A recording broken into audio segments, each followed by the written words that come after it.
Welcome back, and joining us on the show now is Peter McGuire. He's CEO, Exim Australia. Peter, hi, good to have you. I want to start with the crude oil prices, where we have seen a 4% decline overnight.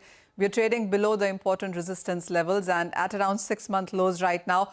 All the statements, all the events are pointing towards slight surplus and further pressure in crude. How are you looking at these markets right now? Well, good afternoon, Manisha. I think they've been crushed, and certainly, this will be probably the 8th week of consecutive downdrafts. So don't get in the way of a falling knife, as they say. You can't help but being short because, quite simply, until you see a significant bounce to the upside, I think everything is just, fairly short.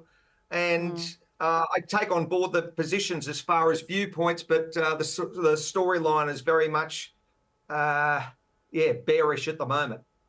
Yeah, Peter, as you're talking, we have this news flash coming in on CNBC TV 18 that COP28 has approved deal on transition away from fossil fuels.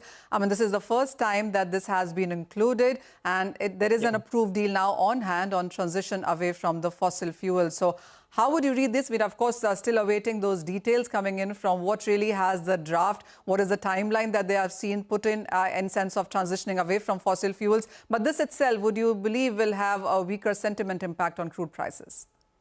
Well, it could.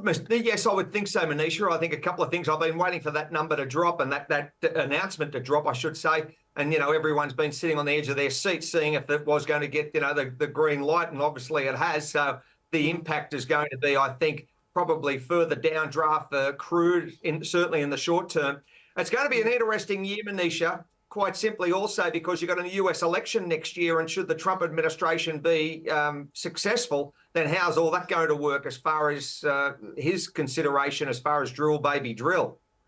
We do know that as this draft was being prepared, Peter, it was Saudi Arabia which was trying to taper off in sense of the language there.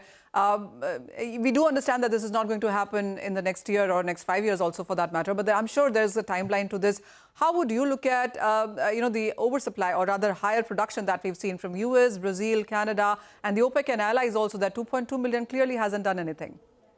No, it certainly hasn't, and I think that's very interesting how that hasn't had an impact. And so the storyline, Manisha, may be that you're going to see further cuts, and that, to try and, I think, stabilise the market, and that could be the strategy maybe in the new year. So again, wait and see where it rolls as far as leading up until December 31. I think it's, everyone's sitting here scratching their heads saying, where does it bounce and what level does it bounce? But at the moment, it seems to be, as I mentioned, that push to the downside.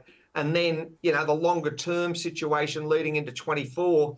And as you mentioned, yes, I think, it's a number of years until you get real traction on the COP decision. But it's as far as it's concerned, it's a green light, and it's all stations go by the looks of it.